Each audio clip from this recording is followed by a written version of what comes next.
감사합니다. 오늘 우리에게 주신 말씀 사무엘상 우리 11장 1절로 우리 15절까지 볼 텐데요.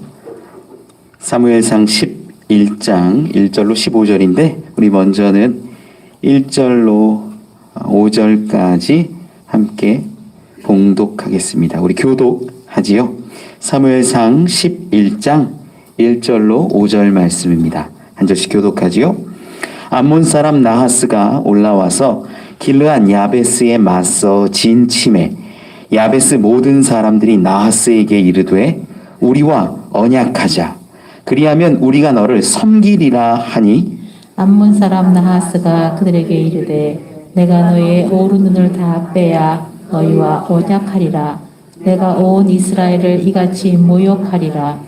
야베스 장로들이 그에게 이르되 우리에게 2래 동안 말미를 주어 우리가 이스라엘 온 지역에 전령들을 보내게 하라.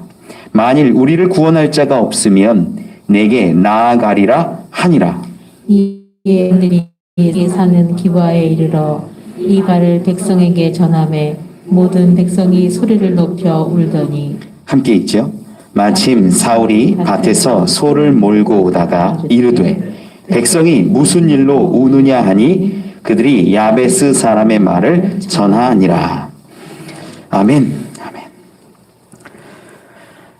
할렐루야. 감사합니다. 사무엘과 백성들 모든 사람들이 미스바에 모여서 사울 왕이 되는 제비뽑기 한 것을 우리 지난 시간에 보았습니다.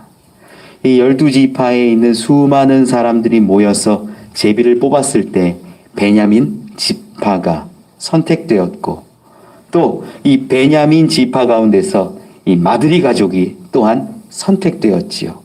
그리고 사울 이가 왕으로 제비뽑기 가운데 택함 받습니다. 그런데 우리 지난 시간 기억하십니까? 사울이 어디 있었는지 짐들 사이에 숨어 있었다라는 거예요. 우리가 그 장면을 통해서 보았던 것, 은혜 나누었던 것이 어떤 거냐면 하나님은 그렇게 징조를 주시고 베푸시고 이끄시고 제비뽑기까지 통하여서 모든 사람들 가운데 이렇게 높여주셨는데 사울이라는 사람은 두려웠는지 교만했는지 숨어버렸다라는 거예요. 우리 가운데 그런 모습들이 참 많지요. 두렵거나 겸손한 척하거나 그것이 어쩌면 하나님의 말씀을, 하나님의 뜻하심을, 하나님의 선택하심을 거부하는 굉장한 교만이라고 제가 말씀드렸습니다. 오늘 본문은요, 이 왕으로 제비 뽑힌 뒤에 약 얼마간의 시간이 지난 뒤의 일입니다. 이 암몬 족속 가운데 암몬 족속 왕 나하스가 이 길르앗 야베스 사람들에게 진을 치고 이 전쟁을 선포하는 듯한 모습, 아니 좀 구체적으로 보면 전쟁이라고 말하기도 그래요. 그냥 능욕하겠다라는 이런 표현을 했을 때 일어난 일들입니다. 근데 오늘 본문이 참 중요한 것이 사울이 왕 되기 위한 조건들 중에 마지막 모습인 거예요. 이 장면을 통해서 우리가 하나님이 어떻게 왕을 택하시고 그 왕은 어떠한 모습이어야 되는지를 좀 살펴볼 수 있다라는 거죠. 먼저 우리 1절 2절 말씀을 보면 이렇게 기록해요. 암몬 사람 나하스가 올라와서 길르앗 야베스에 맞서 진침해 야베스 모든 사람들이 나하스에게 이르되 우리와 언약하자. 그리하면 우리가 너를 섬기리라 하니 암몬 사람 왕 나하스가 이 길르앗 야베스 가운데 진을 치고 이제 전쟁하려고 하는데 보니까 야베스의 사람들 장로겠지요. 장로들 몇이 나와서 항복 선언을 하는 겁니다.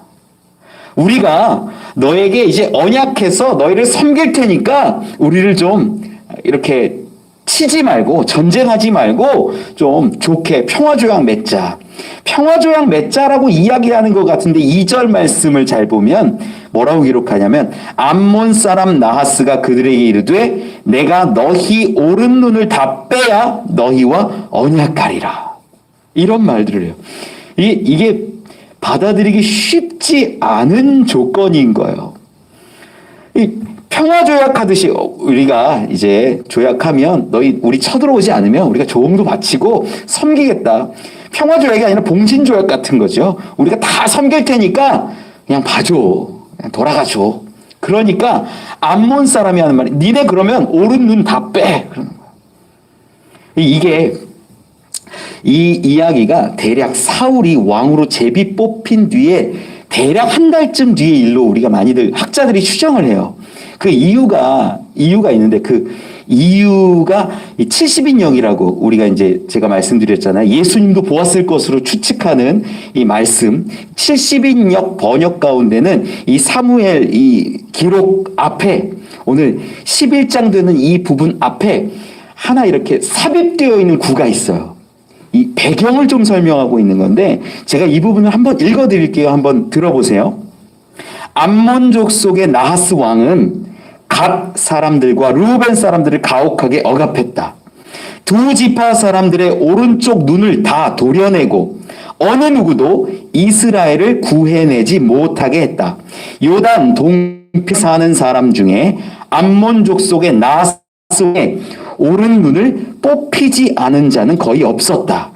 그러나 암몬 족속에게서 탈출한 7천 명이 있었는데 그들이 길르앗 야베스로 들어갔다. 약 한 달 뒤에 요렇게 삽입구가 있는 거야.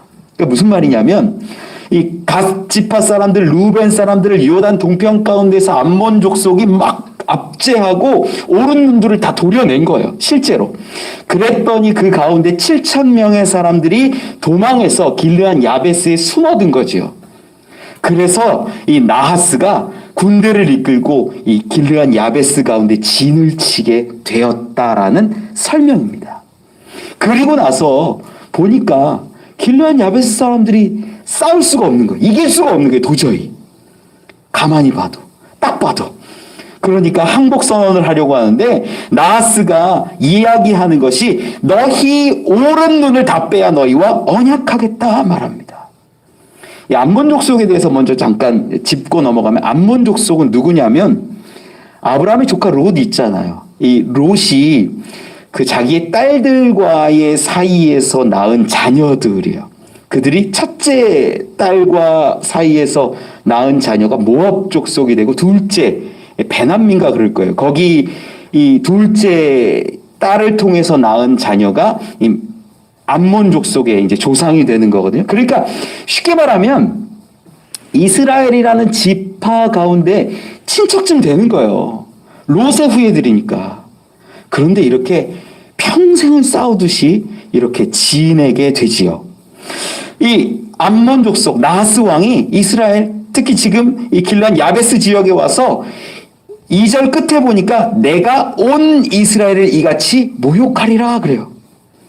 지금 길르앗 야베스 사람만이 목적이 아닌 것 같아요. 만약에 그 눈들을 도려내고 다 종처럼 부리고 그렇게 하는 이유가 온 이스라엘을 그렇게 만들겠다라고 얹어놓고 있는 거죠.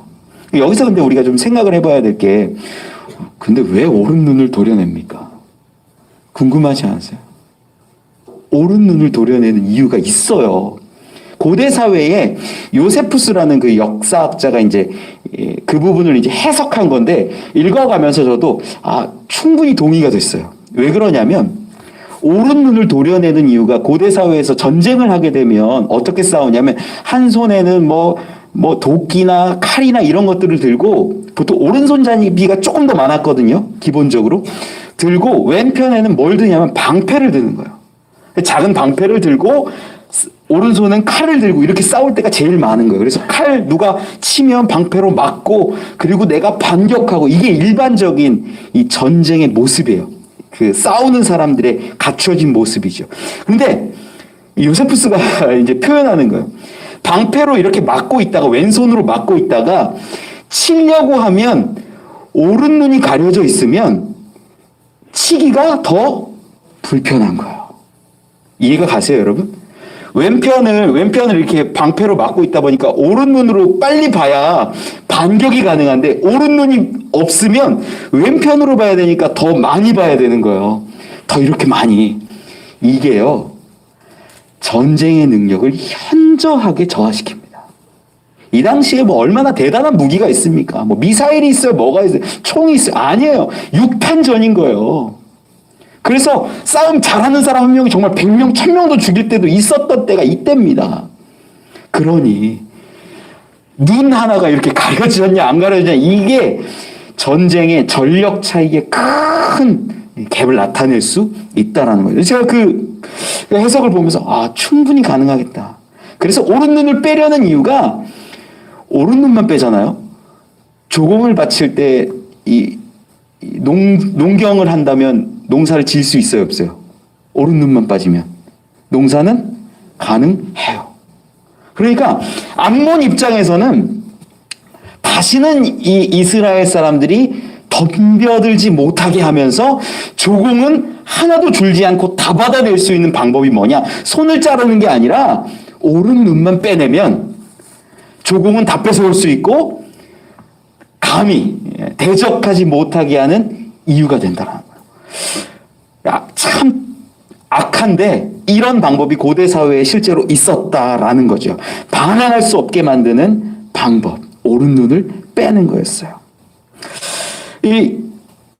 자세히 보면 그냥 길르한 야베스만 그리하려는 게 아니라 2절 끝에 기록하듯이 내가 온 이스라엘을 이같이 모욕하리라. 나하스가 바라고 있는 것은 이 이스라엘 전체를 모욕하고 능욕해서 다 종처럼 여기고 조공을 빼앗고 그리고 오른쪽 눈을 도려내겠다라는 마음을 품었다라는 거예요.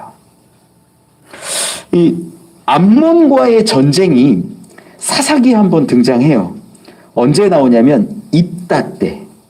입다가 기생의 아들이라고 그러고 인정 못 받고 막 이랬던 이제 사사거든요. 그런데 입다가 타고난 싸움꾼이었던 거예요. 그러다 보니까 입다가 그때 막 하나님의 영이 임해가지고 이때 구하는 장면이 나와요. 사사기에 보면. 그러다 보니까 이때가 언제냐면 입다의 시대로부터 그리 멀지 않은 시대, 막 수백 년 흐른 시기가 아니라는 거예요. 그러면 암몬 사람들의 머릿속엔 뭐가 있냐면, 야, 서륙해야겠다.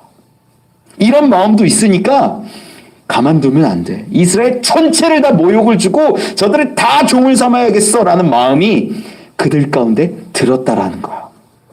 그때 이제 3절에 보면 장로들이 나서서 나하스에게 하는 말이 나옵니다.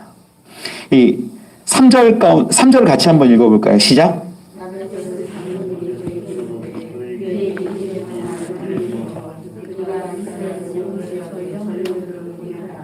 만일 우리를 구원할 자가 없으면 내게 나아가리라 하니라. 자, 여기서 재밌는 장면이 몇 가지가 나와요. 어떤 거냐면 첫 번째는 지금 사울이라는 사람이 왕이 됐어야 안 됐어요? 왕이 된 것 같기도 하고 안 된 것 같기도 하죠. 그러니까 왕으로 제비는 뽑혔는데 완전히 왕이라고 말하기는 좀 모호한 장면이 10장 27절에 나오잖아요. 어떤 불량배들은 왕으로 인정 안 해서 예물도 안 드리고 아무것도 안 했던 그 장면들을 우리가 봤잖아요. 그러니까 12지파 가운데 이게 불량배들이라고 표현을 했지만 유력한 자들이거나 어떤 지파의 대표격을 갖는 사람들의 의견일 수 있어요. 그러다 보니까 12지파에게 다 인정받은 왕은 이 당시에 아니었어요. 그리고 뒷부분에 5절에서도 나오지만 사울이 뭐하고 있어요? 밭에서 소 몰고 있어요. 왕의 모습으로 보기엔 좀 이상하죠, 그림이. 아직 왕으로 완전하게 추대되고 뭔가 이렇게 제도가 정비된 상태는 아니라는 거예요. 왕으로 제비는 뽑혔는데 어떤 사람들은 왕으로 인정하고 어떤 사람은 어떤 지파들은 왕으로 인정 안 하고 이런 혼란스러운 시대였지요.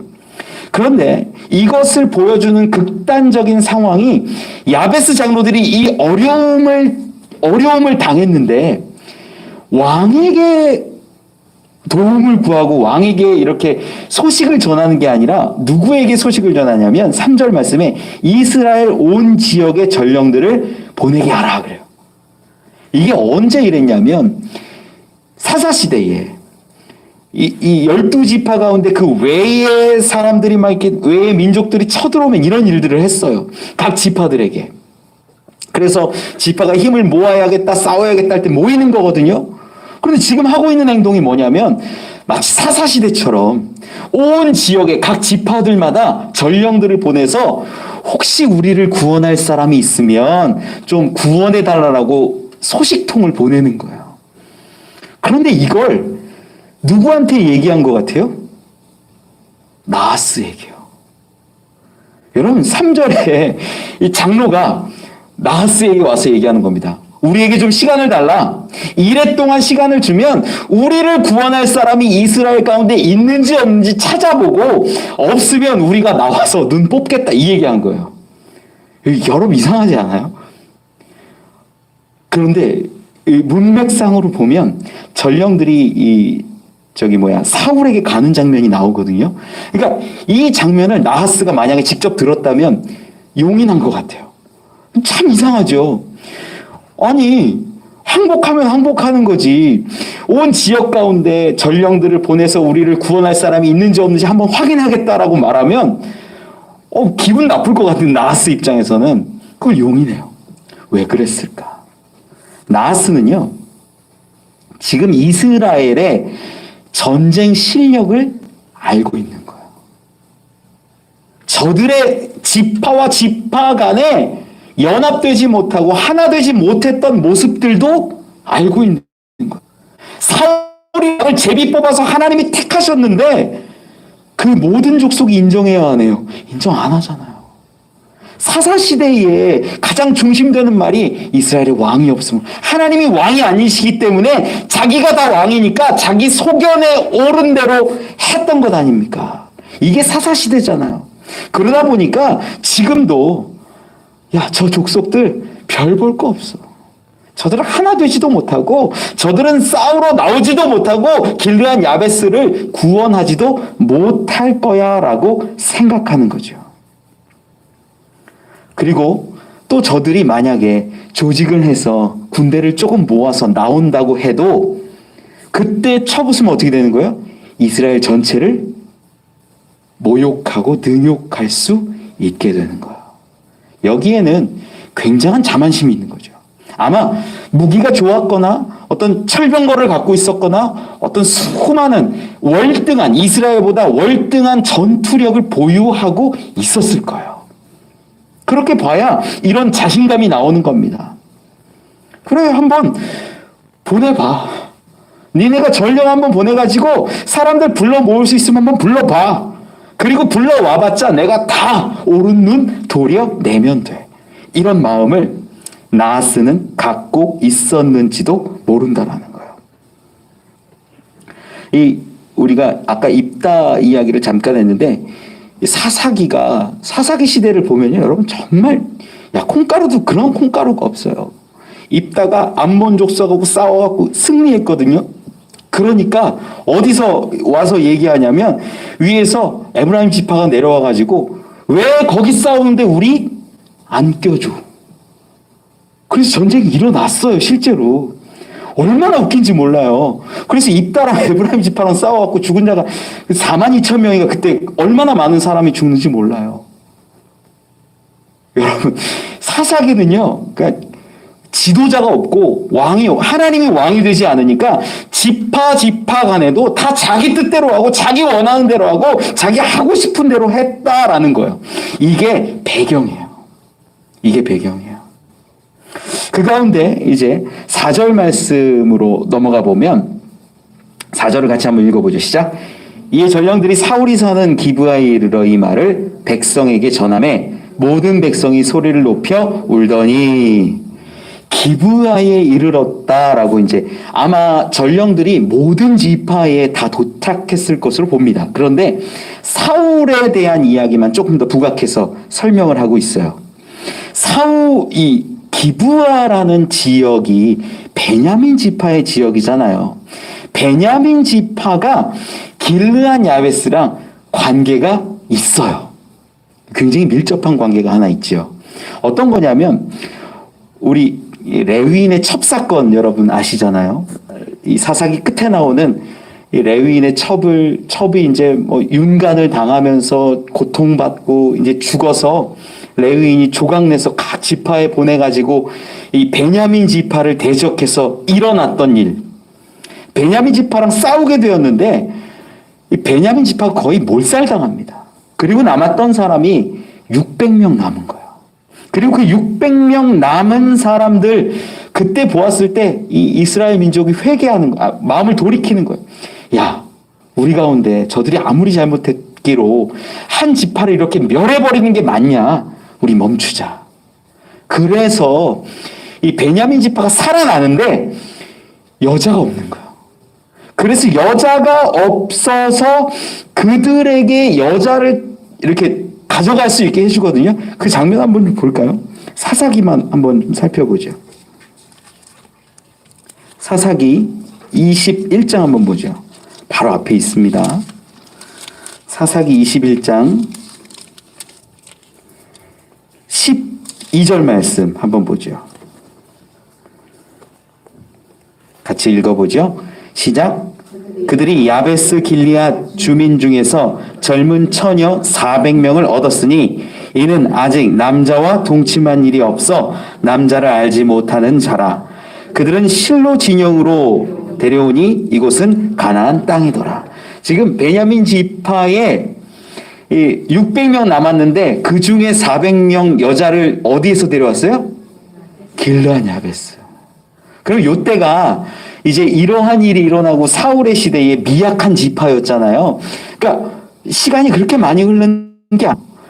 그러니까 베냐민 지파 기준으로 봤을 때 한 할머니들은 어디 출신이 많아요?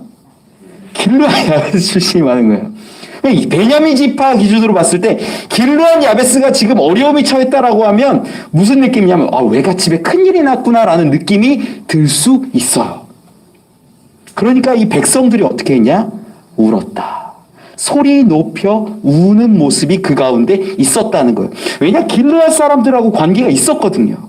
이 얼마 남지 않았던 여인의 지금 3분의 2가 길르앗 여인들이거든요. 그러다 보니까 이렇게 드러납니다. 그리고 5절 말씀에 보니까 오늘 본문으로 돌아와서 사무엘상 11장 5절 같이 읽어볼까요? 시작. 마침 사울이 밭에서 소를 몰고 오다가 이르되 백성이 무슨 일로 우느냐 하니 그들이 야베스 사람의 말을 전하니라. 6절까지 읽죠. 사울이 이 말을 들을 때에 하나님의 영에게 크게 감동되매 그의 노가 크게 일어나. 아멘. 지금 사울이 뭐하고 있어요, 여러분? 밭에서 소 몰고 있어요. 한 나라의 왕으로 제비뽑기로 선택된 자가 그는 어떻게 해야 되냐고 이제 우리 10장 가운데 사무엘이 뭘 주냐면 율법 주거든요. 말씀도 읽고 이제 왕으로서 제도를 정비하고 하나님 나라를 어떻게 세워나가야 될지 그거 고민하고 있어야 되는 사람이 뭐 하고 있냐면 밭에서 소 몰고 있는 거예요. 근데 여러분 이 장면을 보면서 저는 느껴진 게 어떤 거냐면 이게 밭에서 그냥 자기 일하고 있는데 하나님의 영이 감동된 이 장면이 뭐랑 흡사하냐면 사사를 부를 때랑 흡사해요. 사사를 부를 때랑. 우리 사사기 지금 봤으니까 한번 다시 볼까요? 사사기 6장 한번 찾아보죠. 사사기 6장 우리 기드온을 부르시는 장면이 나오는데 6장 11절 12절 말씀 한번 보죠. 사사기 6장 11절 12절 같이 읽어볼까요? 시작. 여호와의 사자가 아비에셀 사람 요아스에게 속한 오브라에 이르러 상수리 나무 아래에 앉으니라. 마침 요아스의 아들 기드온이 미디안 사람에게 알리지 아니하려 하여 밀을 포도주 틀에서 타작하더니 여호와의 사자가 기드온에게 나타나 이르되 큰 용사여 여호와께서 너와 함께 계시도다 하매. 지금 기드온 뭐 하고 있었냐면 밀 타작하고 있어요. 그러니까 이스라엘의 사사들의 특징이 자기 본업에 충실하게 밀도 타작하고 소도 몰고 이런 거 하다가 하나님의 영이 딱 임하면 그때 갑자기 큰 용사가 되는 거예요. 이게 굉장히 많이 나와요. 실제로도. 그러니까 지금 사사는요, 지금 사울은요, 여러분 가만히 보셔야 돼요. 사사는 어떤 모습으로 하나님이 부르시는 것 같아요? 왕으로서 지금 부르신 것 같아요? 사사로서 부르신 것 같아요? 사사에 더 가까워요. 아직 왕으로서 정비도 되지 않았죠. 길르앗 야베스 사람들이 왕으로 인정했다면 왕에게 보고하고 왕에게 도움을 구해야 되는데 사울에게 먼저 간 게 아니라 온 이스라엘 가운데 전령을 보냈죠.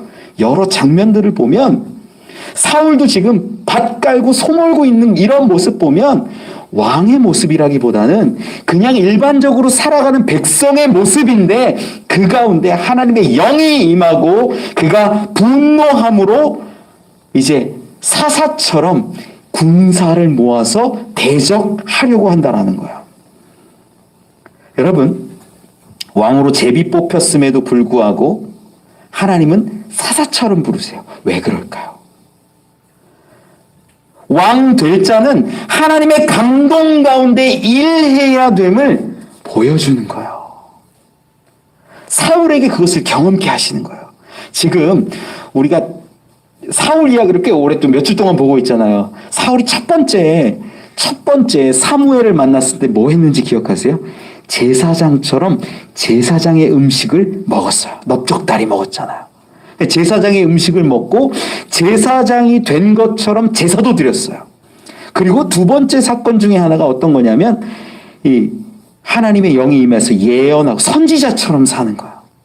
하나님의 집으로 가서 자기를 걱정하고 있는 부모의 집으로 가는 게 아니라 산당으로 가서 선지자들과 함께 찬양하고 예언하는 그 선지자의 일을 감당했다라는 거예요. 세 번째가 어떤 거예요? 지금 사사로서 하나님이 부르고 계시는 거예요.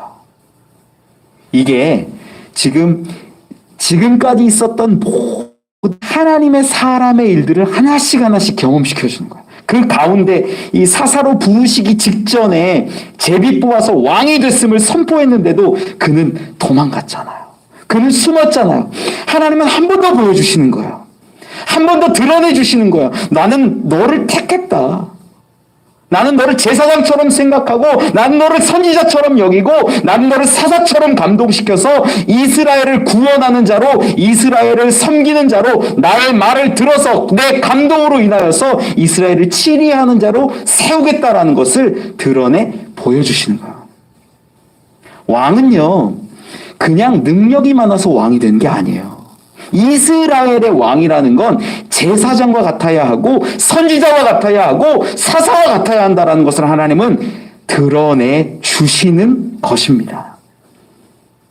그런데 사울은 그 전까지 계속 도망다니고 숨고 인정하지 못하고 깨닫지 못했던 거죠. 6절 말씀에 보면 이제 영에게 감동되는 이 사울이 드러납니다. 사울이 이 말을 들을 때 하나님의 영에게 크게 감동되매라고 기록해요. 이 감동되다라는 게 히브리어로 찰라흐라고 하는데 이 찰라흐가 어떤 거냐면 돌진하여 오다요. 그러니까 하나님이 이 사울에게 어떤 감정적으로 돌진해서 들어오신 거예요. 이거는 사울이 뭔가를 해서가 아니라 하나님이 그 가운데 강권적으로 역사하시고 들어오셔서 그 마음을 흔드셨다라는 의미입니다. 하나님이 그에게 크게 돌진하여 들어오니까 그의 노가 크게 일어나게 된 것이지요. 여러분 이 부분에서도 분명히 우리는 알 수 있어요. 하나님이 쓰시는 사람은 하나님이 왕으로 세우시고 싶은 사람은요 사사처럼 하나님의 영에게 감동되어서 일하는 사람이어야 된다라는 거예요. 이것이 하나님이 바라셨던 왕의 모습입니다. 7절부터 8절 말씀, 2절 말씀 같이 한번 읽어보죠. 시작. 한 겨리의 소를 잡아 각을 뜨고 전령들의 손으로 그것을 이스라엘 모든 지역에 두루 보내어 이르되 누구든지 나와서 사울과 사무엘을 따르지 아니하면 그의 소들도 이와 같이 하리라 하였더니 여호와의 두려움이 백성에게 임하매 그들이 한 사람같이 나온지라. 사울이 베색에서 그들의 수를 세어보니 이스라엘 자손이 30만 명이요 유다 사람이 10만 명이더라. 3만 명이더라. 네. 한 겨리의 소는 이제 소 두 마리를 의미합니다. 이 소 두 마리를 가지고 각을 떠서 12지파 가운데 보낸 거죠. 이 당시에 군사를 동원하는 모습이 이 각을 떠서 보내면 나오지 않으면 너희가 이렇게 될 것이다 라고 말하는 거예요. 그래서 고대 문서 중에 마리 문서라고 있는데 거기에 기록된 것들을 보면 사람들을 불러 모을 때, 군사들을 불러 모을 때 이 죄수 중에 한 사람 목을 베서 그 목을 들고 돌아다닌 거예요. 지역마다. 그래서 나오지 않으면 너희가 이렇게 될 것이다 라고 보여주는 이 장면들이 있거든요. 마찬가지로 지금 사울과 사무엘, 이 사무엘을 넣은 이유는 아직 사울이 왕으로서 완전하게 입지가 확보되지 않았다라는 걸 다시 한번 보여주는 거예요. 그래서 사울과 사무엘을 따라라. 그렇지 않으면 너희들의 소도 이같이 될 것이다 라고 알려주는 것이지요. 그러니까 이제 사람들이 모여들기 시작합니다. 그런데 모여드는 장면이 7절 끝에 보니까 어떻게 기록하냐면 여호와의 두려움이 백성에게 임함에 그들이 한 사람같이 나온지라. 여러분, 사사시대의 특징이 이렇게 막 자기가 옳은 대로 자기 생각대로 살아가던 모습이었는데 이제서야 한 사람처럼 나오는 장면이 나와요. 이 33만 명이죠. 이 이스라엘 자손이 30만, 유다 사람이 3만 명. 이 정도 숫자는요, 어마어마한 숫자예요. 이 사사기 가운데 보면은 두 번째 이제 인구 조사를 총할 때 그때가 60 몇만 명이 나와요. 20세 이상 남자 싸울 수 있는 전체 인구가 60만이 조금 넘는 숫자인데 지금 33만 명이 나왔다는 건 절반 이상이 나왔다는 거예요. 어마어마한 숫자가 지금 다 몰려왔다라는 거예요. 그런데 이 몰려옴이 무엇에 기인함이냐? 각을 뜬 어떤 시체를 보고 두려워서냐? 아니에요. 성경은 7절 끝에 분명히 기록해요. 여호와의 두려움이 백성에게 임했다라고 기록합니다. 그 시체를 보고 각을 뜬 것을 보고 걱정하고 두려워해서 나온 것이 아니라 하나님의 두려움이 그들 가운데 임했다라는 거예요. 이 두려움이 타하드라는 히브리어인데 하나님의 전율입니다. 하나님의 공포예요. 지금 저렇게 보여주고 나니까 그들에게 야 시체로 인하여서 우리의 소가 저렇게 될까봐 걱정되고 무서워서 나온 게 아니라 하나님의 말씀으로 들리는 거예요. 하나님이 부르시는 것으로 들리는 거예요. 그러니까 저들 가운데 하나님의 전율이, 하나님의 공포가, 하나님의 두려움이 임하니까 33만 명이나 되는 사람들이 나왔다라는 거예요. 여러분, 이건요 놀라운 거예요. 한 사람 한 마음으로 이렇게 하나 될 때가 있었습니까? 없었어요. 사사기 내내 없었어요. 마지막에 사사기 끝에 있는 장면도 베냐민 지파가 자기 마음대로 우리 그 불량배들 돌려줄 수 없다 그래가지고 싸움이 난 거 아니에요. 이렇게 한마음한 뜻이 된 적이 거의 없어요. 이렇게 많은 숫자의 군사가 일어난 적이 거의 없다라는 거예요. 여러분, 우리는 분명히 알아야 돼요. 하나님의 뜻은요, 언제나 하나 되게 함에 있습니다. 아주 신기해요. 아주 신기해요. 12지파가 각각 다른 생각하고 다른 마음 가지고 다른 삶의 수준이지만 그 가운데 하나님은요, 언제나 어떤 어려움을 이기게 할 때, 전쟁에서 승리케 할 때 한 마음이 되게 한다라는 거예요. 여러분, 가정에도 이거 적용하셔야 돼요. 부모와 자녀의 마음이 다르고 부부의 마음이 다른데 그 가정이 온전히 무언가를 해낼 수 있을 거라고 생각하지 마세요. 그건요, 하나님이 와도 하기 어려운 거예요.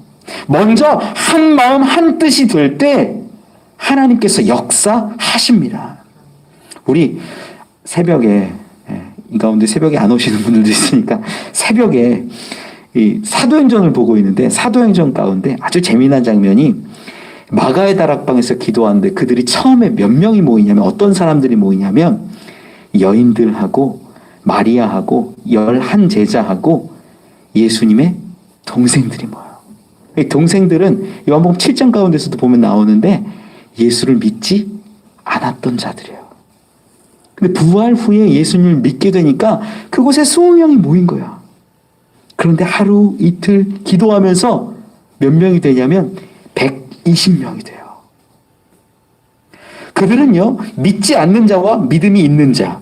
믿음도요, 여인들은 끝까지 믿고 끝까지 인정했던 자들인데, 11제자는요, 예수님이 부활했다라고 말해도 믿지 않았던 자들이에요. 도마는 끝까지 내가 보지 않고 내가 만지지 않으면 못 믿겠다 했던 자예요. 믿음의 수준도 다 다르고, 심지어 믿지 않는 자들까지도 있었지만 그들이 모여서 하나님의 나라와 성령을 구할 때에 하나님이 성령을 부어주시더라는 거예요. 이것이 교회에도 적용이 되고 가정에도 적용이 된다라는 거예요. 한 마음 한 뜻이 되면 하나님이 이끄십니다. 이미 지금 이 33만 명이 모인 걸 보아서도 뒤에 부분은 안 봐도 승리한 거 같지요. 실제로 그래요. 하나님이 이끄시기 때문이죠.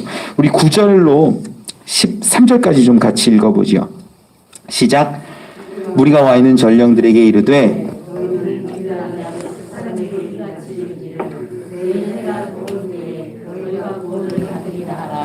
전령들이 돌아가서 야베스 사람들에게 전하매 그들이 기뻐하니라. 야베스 사람들이 이에 이르되 우리가 내일 너희에게 나아가리니 너희 생각에 좋을 대로 우리에게 다 행하라 하니라. 이튿날 사울이 백성을 3대로 나누고 새벽에 적진 한가운데로 들어가서 날이 더울 때까지 암몬 사람들을 치매 남은 자가 다 흩어져서 둘도 함께 한 자가 없었더라.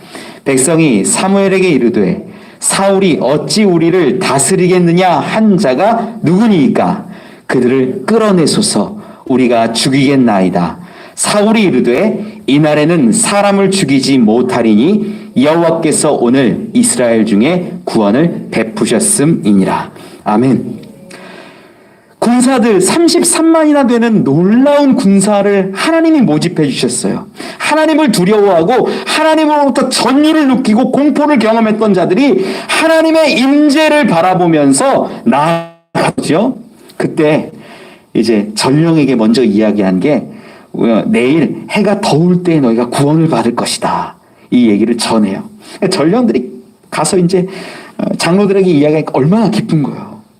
사울이라는 자가 왕으로 택함 받았는데 사사처럼 이제 감동하여서 군대를 이끌고 온다라는 거예요. 놀라운 소식이죠. 그러니까 이제 나하스에게 10절의 말씀은 나하스에게 한 것으로 봅니다. 야베스 사람들이 이에 이르되 우리가 내일 너희에게 나아가리니 너희 생각에 좋을 대로 우리에게 다 행하라. 그러니까 우리 눈 빼려면 빼고 도려내려면 도려내라. 우리를 종 삼으려면 종 삼고 다 해라. 내일 가겠다. 이렇게 말하면 어떻게 되냐면 첫째는 나하스의 마음이 이제 방심하는 거예요. 그러겠죠. 야, 그래 이스라엘까지 거 구원할 자가 없구나. 전령 아무리 가봤자 너희를 구원할 자가 없어. 우리가 하나씩 다 모욕하겠다. 이런 마음 들었을 거예요. 그리고 이렇게 말한 거는 내일 가겠다라고 얘기한 건 이 사울의 말대로 구원하기 위해서 그 시간을 맞춘 거예요. 우리가 그때 가겠다. 내일 마음대로 해라. 오늘이 아니라 내일 마음대로 하라. 그래서 실제로 이제 갔는데 사울이 그동안 이게 지도를 보니까 한 15km, 20km 사이쯤 돼요. 남짓해요. 그동안 그 험한 길을 달려갔을 거라고 생각하면요. 힘들었겠죠. 새벽에 도착해서 적진 한가운데로 들어가서 성경의 기록을 보면 둘도 함께 한 자가 없었더라. 그러니까 다 죽인 거예요. 도망가봤자 한 사람 한 사람 뿔뿔이 몇 명 도망갔을지언정 다 죽였다라고 보는 겁니다. 사울이 놀라운 일을 해내지요. 그런데 우리가 이 장면을 보면서 우리 분명히 알아야 될 게 지금 사울을 부르셔서 이 사울 가운데 사람 33만 명을 붙이시고 암몬 족속을 이기게 하셨는데 이 사울 왕이 일어서고 나오고 사람을 모집하고 이 모든 과정이 사사와 같았다는 거예요. 사사와 다를 게 하나도 없어요. 사울에게는요, 정치 조직도 없었고 그는 그냥 소 몰던 사람이에요. 아무런 자기 옆에 지휘관들도 별로 없었던 것 같아요. 이 당시에는. 그러한 상황 가운데서 누구를 이겼는지를 가만히 보세요. 이스라엘 전체를 모욕하고자 하는 왕정 국가인 암몬을 이겼어요. 여러분 보세요. 우리가 이것을 인간적인 측면에서 보면 성경을 사울이라는 사람의 어떤 능력이 드러나는 것 같아요. 그런데 하나님의 관점에서 이 부분을 보면 왕정 국가가 세요? 아니면 하나님을 두려워함으로 한 마음 한 사람처럼 되어서 나가는 게 세요? 하나님을 두려워함으로 한 마음이 되고 한 사람처럼 나아가는 게 훨씬 강하다라는 거예요. 이스라엘 장로들이 다 처음에 뭐라고 했습니까? 우리를 위해서 싸워줄 자가 필요합니다. 왕이 필요합니다. 대신해서 싸우고 강력한 왕이 필요합니다. 그랬는데 사실 더 강력한 건 하나님의 감동하심 가운데 하나가 되어 한 사람처럼 나아오는 모습이 훨씬 더 강하다라는 거예요. 사사 같은 모습인데도 불구하고 왕정시대 그 진을 치고 있는 자들은 완전히 깡그리 쓸어버려요. 여러분 여기서 우리는 분명히 알아야 돼요. 지금까지 아직 왕이 되기 직전이에요. 15절에 가면 그때서야 이제 왕이 되는 거예요. 지금까지는 사사의 모습인 거예요. 사사처럼 하나님의 영이 감동하여서 이제 사람들을 이끌고 이스라엘을 구원하는 일에 쓰임받은 거예요, 사울이. 여러분, 사사시대로도 충분히 왕정시대를 이겨요. 거기에는 하나님의 함께 하심이 있기 때문입니다. 우리가 이 부분을 분명히 알아야 되는 거예요. 그런데 이렇게 해서 승리를 하고 났더니 12절 말씀 가운데는 사울에게 좀 친사울 계열인 것 같아요. 이게 좀 아부하는 것처럼도 보이고 백성이 사무엘에게 이르되 사울이 어찌 우리를 다스리겠냐 한 자가 누구니까 그들을 끌어내소서 우리가 죽이겠나이다. 사울에게 반기를 들었던 여러분 이거는요 하나님의 제비 뽑기 가운데 반기를 들은 게 아니라 사울에게 반기를 들은 것이기도 하지요. 사울에게 밉보였던 자들이 있었는데 그들을 끌어내면 우리가 죽이겠다라고 하는 거예요. 다 사울 편에 선 거예요. 사울은 여러분 13절에 뭐라고 고백하냐면 이 날에는 사람을 죽이지 못하리니 여호와께서 오늘 이스라엘 중에 구원을 베푸셨음이니라. 여러분 사울은요 여기까지는 사사의 모습이에요. 분명한 사사의 모습입니다. 그는요 제사장과 같은 모습, 선지자와 같은 모습, 사사의 모습을 다 경험했어요. 놀라운 일이에요, 여러분. 이거는요 이런 자가 없어요. 이런 자가 처음 있는 일이죠. 그래서 사사로서도 하나님의 영이 임하고 이스라엘을 구원하는 그 경험을 사울이 했다라는 거예요. 그래서 고백하고 있습니다. 내가 한 거 아니라는 거예요. 여호와께서 오늘 이스라엘 중에 구원을 베푸셨음이니라. 그렇게 하자 이제 14절에 보면 14절 말씀 같이 읽어보죠. 시작. 사무엘이 백성에게 이르되 오라 우리가 길갈로 가서 나라를 새롭게 하자. 아멘. 사무엘이 길갈로 가서 나라를 새롭게 하자라고 말합니다. 길갈이라는 지역을 우리가 분명히 알고 있죠. 우리 여호수아 한번 찾아볼까요?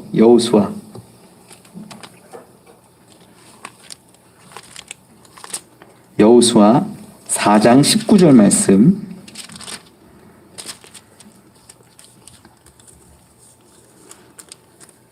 여호수아 4장 19절 같이 읽어보죠. 시작. 첫째 달 10일에 백성이 요단에서 올라와 여리고 동쪽 경계 길갈에 진침해. 아멘.